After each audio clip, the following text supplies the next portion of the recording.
Oi, tudo bem, terceiro ano? Pois é, hoje estou gravando aquela aula que eu fiquei devendo para vocês, né, da nossa aula de quarta-feira, certo? Então a gente vai estar finalizando o conteúdo que a gente era para ter finalizado na quarta-feira, tá? E aí eu resolvi gravar aqui, né, nesse pequeno espaço que eu tenho, especialmente para vocês, tá? Quem sabe assim a gente mata um pouco a saudade lá do quadro lá falando, escrevendo, e não só na frente do computador.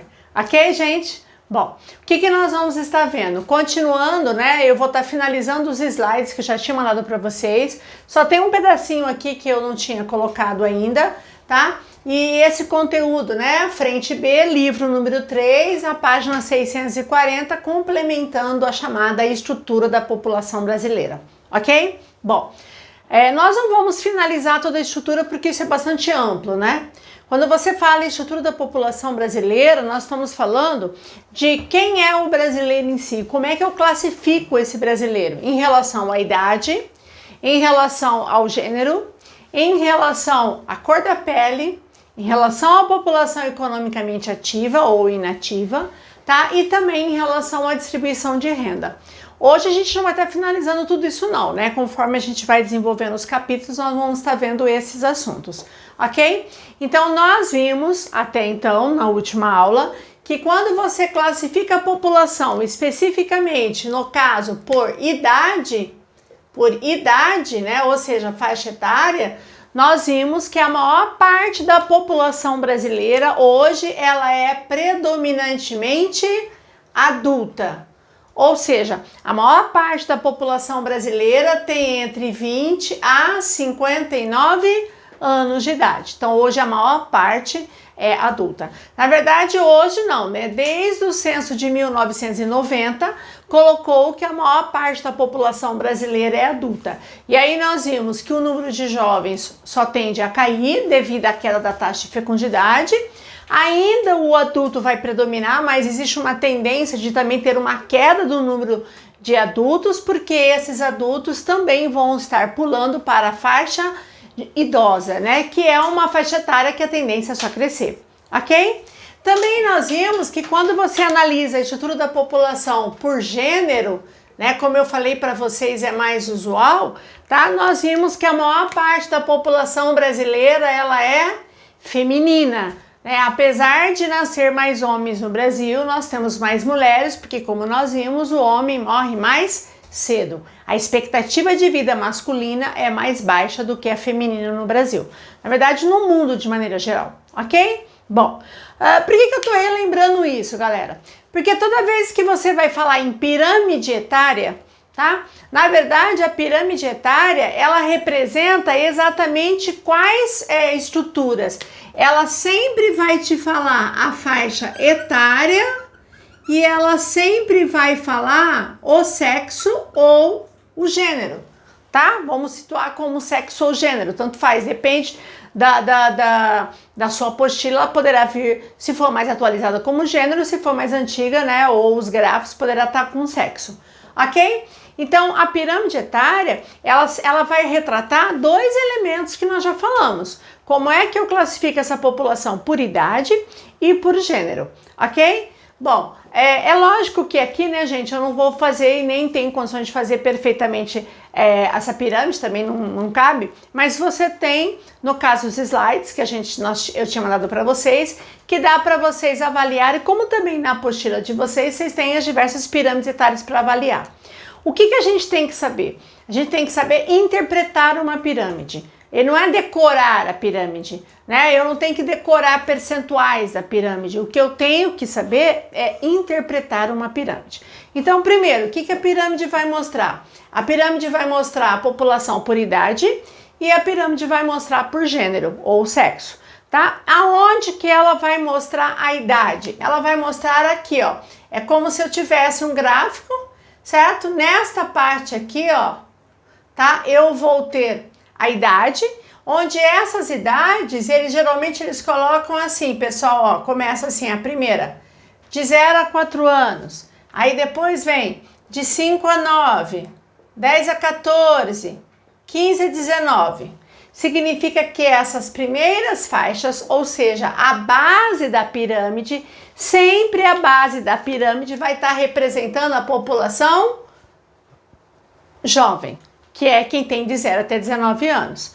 Então você quer analisar aonde está a população mais jovem daquele lugar, você tem que analisar na base da pirâmide, porque vai ser as primeiras faixas que vai ter até 19 anos. Aí depois começa a subir, né? Aí vai de 20 a 24, 25 a 29, vai subindo até chegar a 55 a 59 anos. Essa parte aqui, ó, quem tem de 20 até 59 anos, que é o corpo da pirâmide, ou seja, o meio da pirâmide, vai ser a população, no caso aqui, a população adulta. Então, os adultos vão estar no corpo da pirâmide, no meio da pirâmide. E aí, o ápice da pirâmide, né, de 60 para 64, subindo a ponta da pirâmide, eu vou ter a população idosa. Então, o topo da pirâmide, eu vou ter a população idosa, certo? Então, isso é elementar. Se você não sabe isso, você já não sabe interpretar uma pirâmide, tá? Então, no caso, sempre a base da pirâmide são os jovens, o corpo da pirâmide são os adultos e o topo da pirâmide, ela representa os idosos. Ora, como é que eu vou analisar, por exemplo, uma pirâmide em relação por exemplo, a questão de natalidade? Olha, se você olhar uma pirâmide, depois que eu explicar, eu vou apagar e fazer 2 exemplos aqui pra gente ver, tá?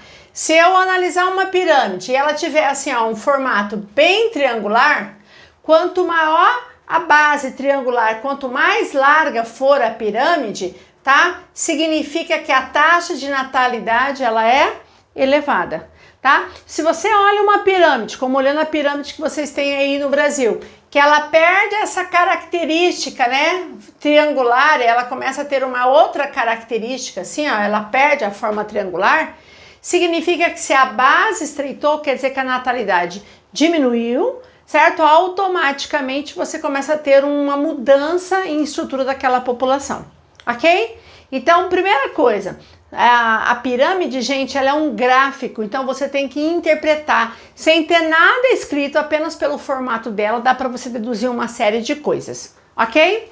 Outra coisa importante, o lado direito da pirâmide, por regra, geralmente vem escrito, mas mesmo que não estiver escrito, do lado direito vai ser composta por mulheres e do lado esquerdo vai ser composta pelos homens, tá? E nessa base aqui, ó, que eu fiz aqui, ó, ele vai estar colocando aqui, ó, quantos milhões de pessoas tem naquela idade.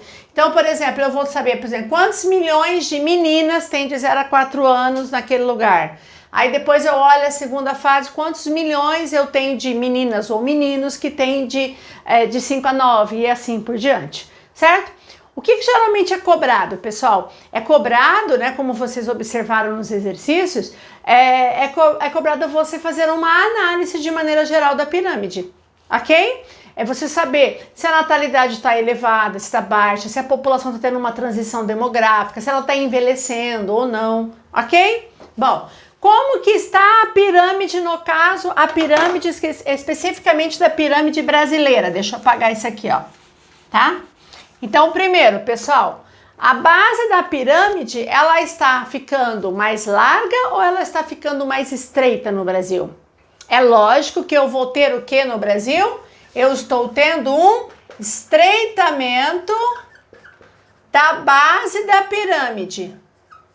Ora, Celeusa, por que eu vou ter um estreitamento? Porque a base da pirâmide, ela está, no caso, diminuindo, né? Porque eu estou tendo uma taxa de natalidade em queda. Então, se cada vez está nascendo menos gente, eu vou ter menos gente de 0 a 4 anos, automaticamente essa pirâmide vai estreitando, vai reduzindo a sua base. Então, você olhou uma pirâmide que a base está estreita ou que ela está tendo estreitamento, significa que está tendo algum processo de redução da taxa de natalidade. Consequentemente, a fecundidade também está caindo, ok?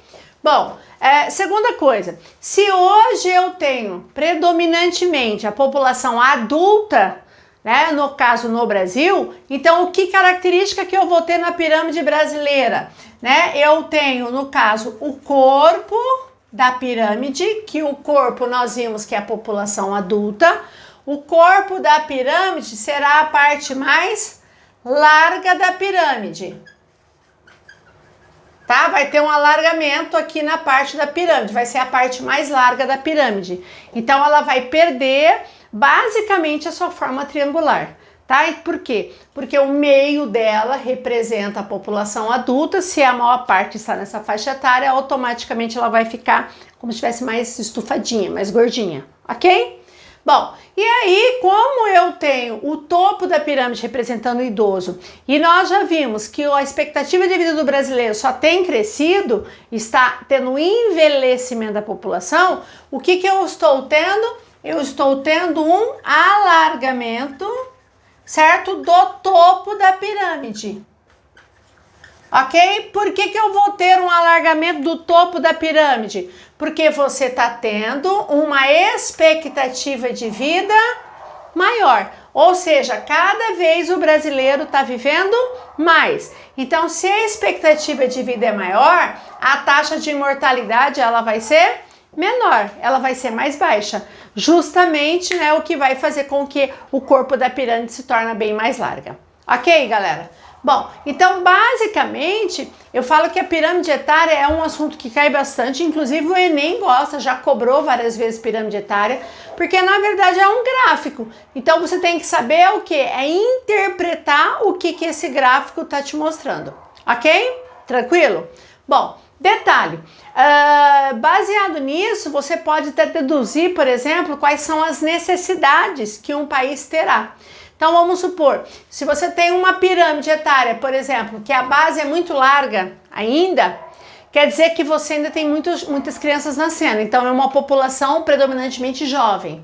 Ora, que problema que eu terei no futuro, né? Com certeza esses jovens um dia vão se tornar adultos. E tornando-se adultos num lugar subdesenvolvido, existe uma grande possibilidade de você ter o problema do desemprego. Ok? Ao passo que quando você começa a ter o corpo da pirâmide mais largo, como tá aqui, ó, vai ser a parte mais larga, significa que a população predominante é adulta, e se ela é adulta, galera, o que acontece? Ela está numa faixa etária ativa. Então você vai ter uma maior quantidade de pessoas indo em busca de trabalho. E aí muitas vezes acontece quando você tem uma grande concentração de adultos, você poderá ter até mesmo a questão do desemprego, tá? Porque você vai ter muitas pessoas de repente numa faixa etária em busca de trabalho e que nem sempre elas encontram, tá? Tirando questões de crise, né? Porque aí numa crise, num problema, aí a coisa vai realmente estourar. Tá? Mas no futuro, o que vai acontecer, como nós já vimos? No futuro, esse adulto vai se tornar uma população idosa e automaticamente eu vou ter uma redução da população ativa, porque o idoso se torna uma população inativa. Tranquilo, gente? De boa? Então vamos lá. Bom, então aqui a gente finaliza, né, a junção de estrutura da população por idade e também com gêneros, ok? Como nós vimos, a pirâmide ela vai mostrar em relação ao feminino e masculino, certo? É que muitas vezes você não consegue nem perceber, assim, olhando diretamente na pirâmide, porque a diferença é muito pequena, como nós já vimos. Tranquilo? Bom, então aqui a gente finaliza. Aí qualquer dúvida a gente resolve na próxima aula.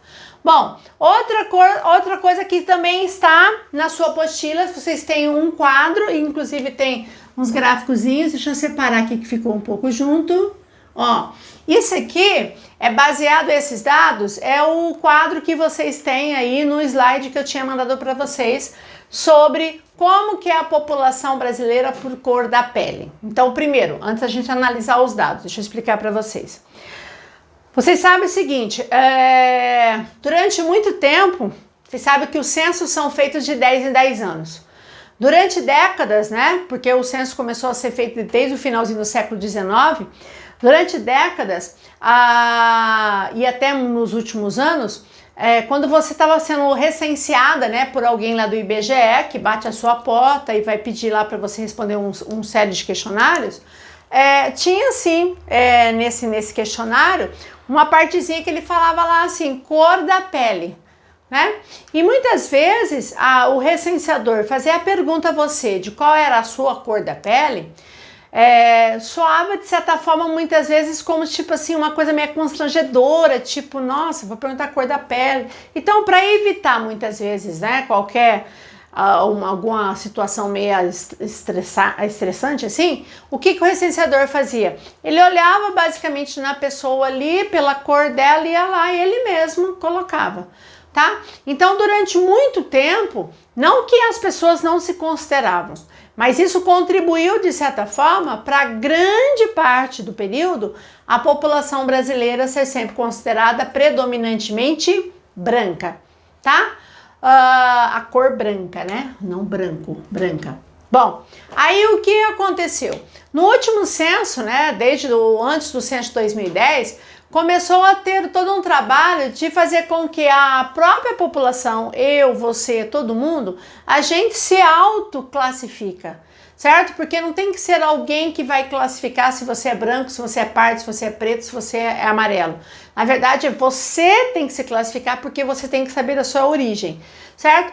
E aí começou a ter todo um processo meio que de fazer com que as pessoas, elas comecem a se identificar, tá? Para saber a minha cor, eu também tenho que saber de maneira geral a minha origem, certo? Muitas vezes, e eu percebo isso em sala, infelizmente a gente não está conversando aqui ao vivo, mas a gente percebe que grande parte das vezes os alunos não têm noção da origem dele. Nem sabe qual é a origem dos avós paternos, maternos. Cara, você tem que saber a sua origem para saber a sua descendência. Então, se você não sabe, dá uma procurada. E aí, baseado nisso, a gente classifica a população pela cor da pele. Então, quem é o branco, quem é o pardo, preto, amarelo e indígena? Então, o branco, segundo o IBGE, são todas aquelas pessoas que se autodeclaram brancas, são aquelas que ela tem uma descendência, tanto materna como paterna, de europeus, que são predominantemente brancos. Então, aí eu me autoclassifico branca. Quem é a população considerada parda? Parda, quem é o pardo? O pardo, na verdade, é o que nós chamamos de mestiço. É a mistura entre o branco com o negro, ou do branco com o indígena, ou a mistura até mesmo do preto com o indígena ou outras raças, certo? É o pardo, ok? Quem é o preto? Se ele usa, nossa, mas não é meio estranho falar cor preta? Eu tô falando de cor da pele. Então não é nada pejorativo e muito menos é preconceituoso chamar a pessoa, a tua cor é preta. Existe uma diferença de eu falar assim, você é da cor preta, ou você falar, o seu preto, ok? Aí é uma questão racial, ok? No caso, pessoal, cor preta, eu me refiro àquelas pessoas que são afrodescendentes, que têm uma descendência basicamente direta, ou materna ou paterna, ou os dois, tá? De africanos, né? Que predominantemente eles são de cor preta, ok? Então, quando você fala que é afrodescendente, nós estamos falando de classificação de cor preta. O amarelo, né? A população considerada de cor amarela são os orientais, tá? Na nossa escola, no nosso terceiro ano, nós temos vários, né, meninos? Vocês sabem disso, meninas, tá? São os descendentes, né, de japoneses, chineses, coreanos, certo? São considerados classificação como cor amarela. E os indígenas, o próprio nome já diz, né, que seria aquela população que se autoclassifica índia, certo? Indígena, né? Tanto materna como paterna, ok? Bom, aí vem um detalhe. Esses dados, aqui 2010, foi do último censo, tá? 2010, né? O que colocou? Olha só, que a maior parte da população brasileira, 54,8%, certo? Quase 55%, se autodeclarou branca, né? E aí depois tinha 38% de pardo, quase 6% de preto e 0,8% entre amarelos indígenas, que seria a parte bem mais reduzida, tá? Muito bem. Aí o que aconteceu? Então, durante todos os anos, durante todos os censos até agora, você falava assim, qual é a estrutura da população brasileira por cor da pele? Aí você falava, a população brasileira predominantemente ela é branca. Porém, o IBGE fez atualizações em 2016 e nessa atualização deu que a maior parte da população, 46,7%, olha lá, ó, inverteu a situação, tá? Passou a ser predominantemente parda. As pessoas se declararam pardas, certo? Então, o que acontece? Ó, a população branca diminuiu em 6 anos, de 54% para 44%, teve uma redução de 10%, certo? A população parda pulou de 38 para 46 e a preta também subiu muito, de 5,9 para 8,2, né? A população amarela e indígena praticamente manteve-se quase a mesma coisa. Um detalhe, se eu tivesse colocado isso separadamente, que eu peguei o dado, né, específico aí da tabela que está no slide de vocês, a gente vai observar que a população indígena, cada pergunta, cada questionamento, cada vez menos as pessoas se autodeclaram indígenas, ok? Bom, aí começa aquela polêmica. Tá, Celilza, mas por quê que agora a maior parte da população brasileira é parda? Como assim? As pessoas viraram pardas? A verdade, eu falo que tem duas causas principais. Uma delas, isso é importante, é que ainda no Brasil, o ritmo de crescimento vegetativo da população parda, que hoje é predominante, e da população preta no Brasil, é maior do que o crescimento vegetativo entre brancos, ok? É maior.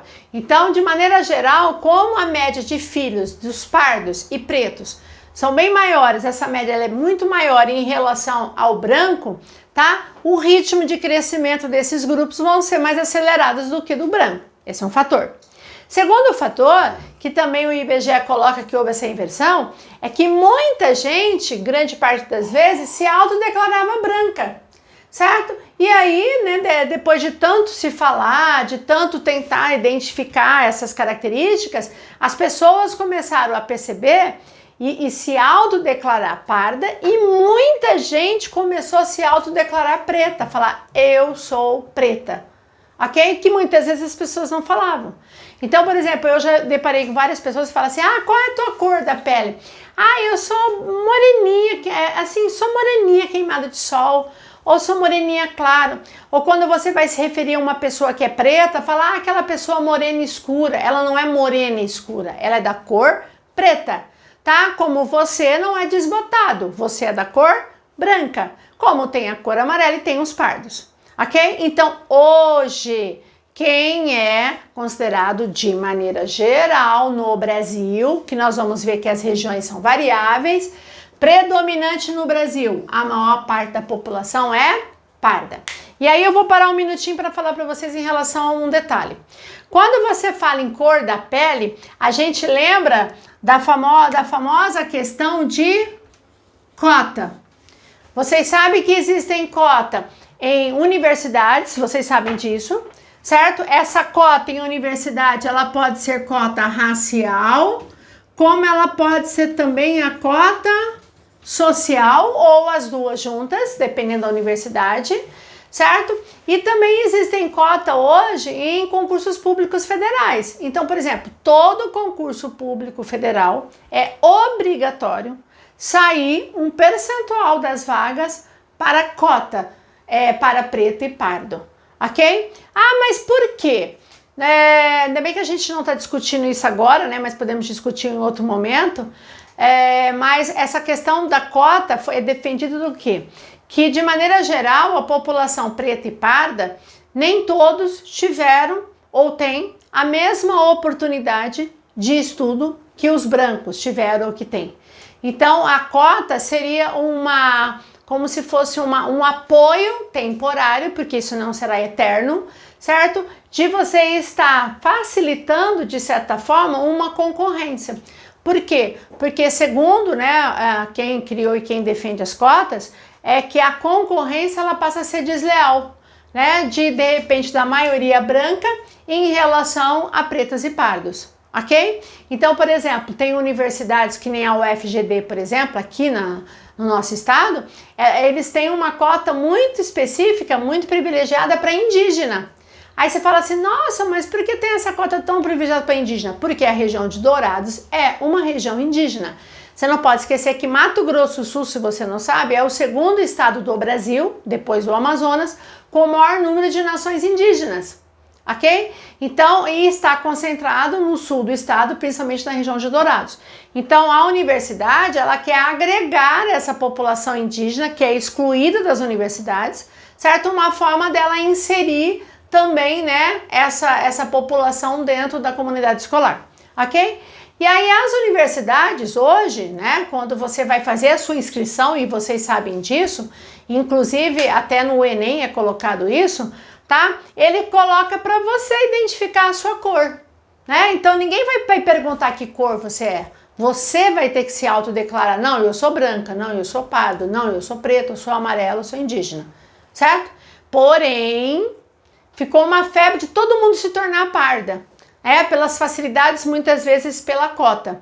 Só que a cota das universidades, eles estão pegando a questão racial, se você é preto, pardo ou indígena, mais a cota social. Não adianta você ser pardo e você ter uma condição social que está fora das regras.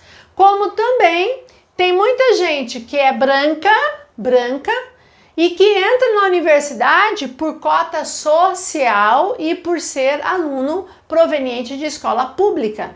Então hoje as cotas, elas não atendem apenas, engana-se quem fala isso, não atende apenas pardo, preto, indígena. Também atende uma parcela da população branca, tá? Que tem uma questão social que se encaixa dentro das regras da cota daquela universidade. Tá? Só que aí, teoricamente, você tem que ser proveniente de uma escola pública.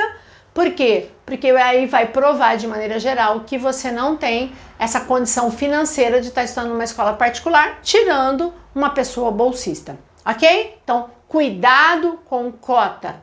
Fora que de repente você fala assim, não, eu me classifico como pardo, aí você coloca como cota de pardo, principalmente dos vestibulares, tá? Então preste atenção. Como já aconteceu e o ano passado aconteceu muito, né, nessa questão na federal. Você se coloca como pardo e aí você não entra na ampla concorrência, você vai concorrer dentro do grupo dos pardos, certo? E aí você passa e conquista tão sonhada a vaga.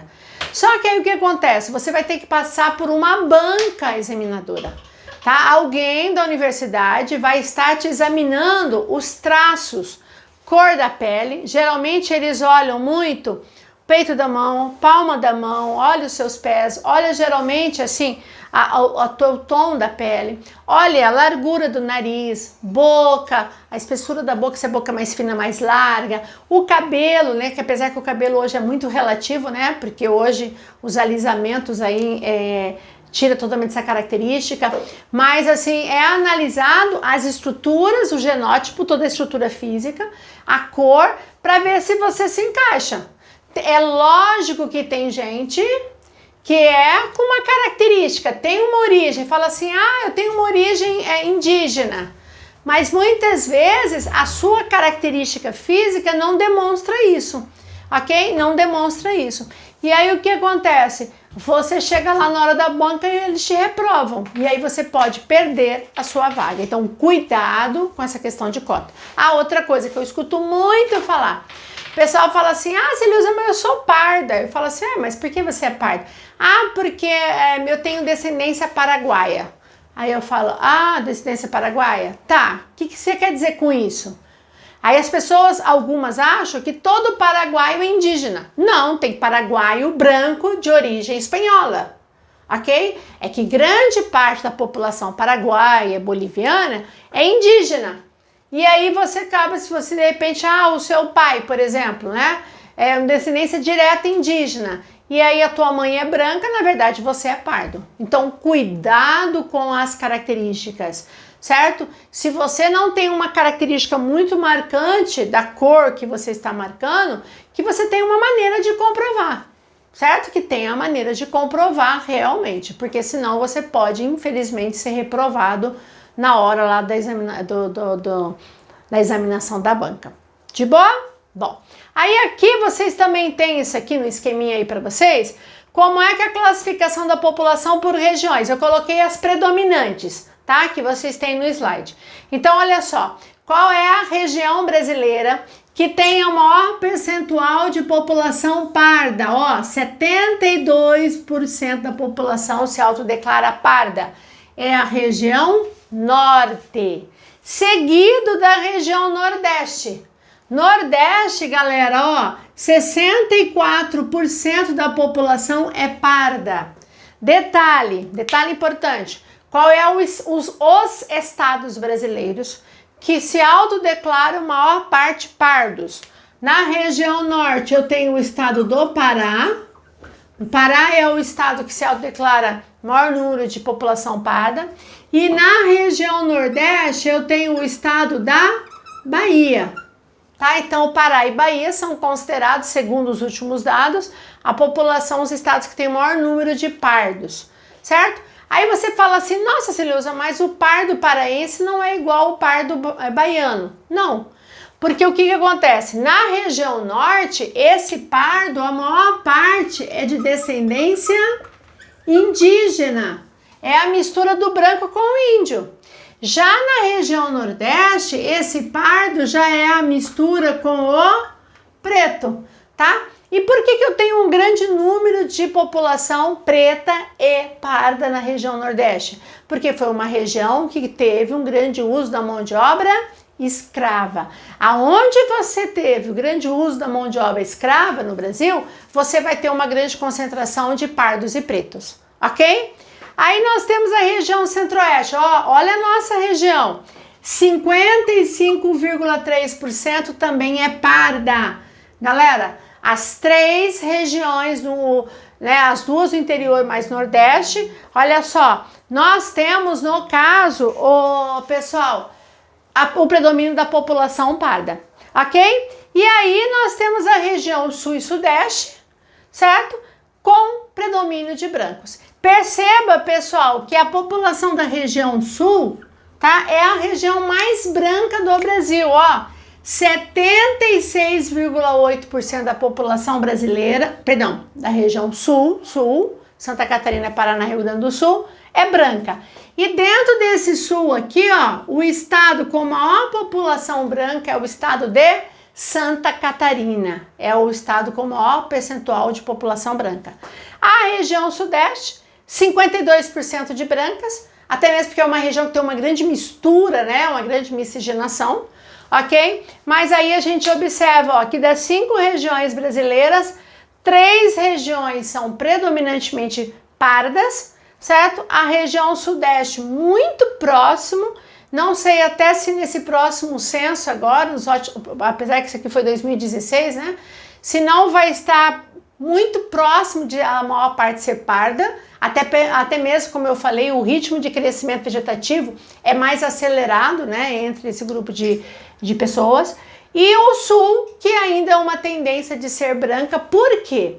Porque o sul a gente vai estar vendo, né, e vocês já viram isso lá no primeiro ano, o sul foi a região que mais recebeu o imigrante europeu, né, o italiano, o alemão, ok? E automaticamente passa a ser predominantemente branca, ok? Bom, e aí pra gente estar encerrando, só vamos finalizar aqui o que é PEA e PI, tá?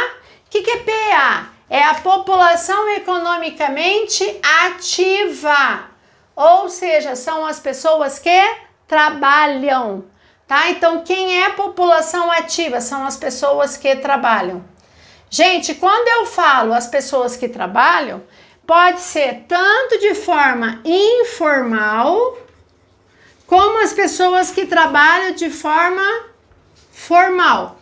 O que é trabalhar de informal e formal? O informal é quando você trabalha sem carteira assinada, certo? Sem nenhum registro fixo de trabalho. E o formal é aquele bonitinho com carteirinha assinada, ok? E o PI é a população inativa, que são as pessoas que não trabalham. E quem seriam essas pessoas, né? Então seria criança, o jovem, o estudante, se você só estuda, se você não trabalha ainda, você é inativo, tá?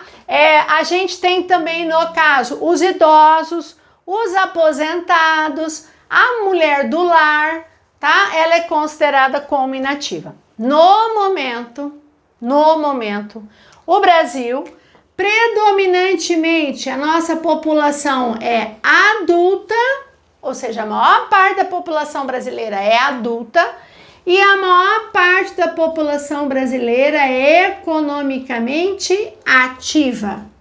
Como eu tenho as duas coisas neste momento predominando no Brasil, ou seja, nós somos a maior parte adultos e a maior parte é economicamente ativa, tá? Nós estamos num período chamado bônus demográfico ou janela demográfica. Ok? Isso tem caído muito nas provas, apesar, né, que tanta coisa pode ser cobrada, né? Mas o que seria o bônus demográfico ou janela demográfica? É quando um país, naquele momento, a maior parte dessa população ela é adulta e a maior parte dessa população é economicamente ativa. Ok? Isso é legal? É. Só que no momento de uma crise, aí a gente vai ver como passa a ser um grande problema de desemprego no Brasil. Tranquilo? Bom, então a gente encerra essa parte de estudo da população, né? Por idade, por gênero, por cor da pele. E aí mais pra frente eu vou detalhar sobre essa questão de população ativa, né? Que a gente tem mais alguns detalhezinhos pra gente tá vendo. Ok, gente? Então, resolva os exercícios aí que vocês tinham, os exercícios aí no slide marcado. E a gente se vê na próxima aula ao vivo, se Deus quiser, tá? Um beijo, gente. Tchau, tchau.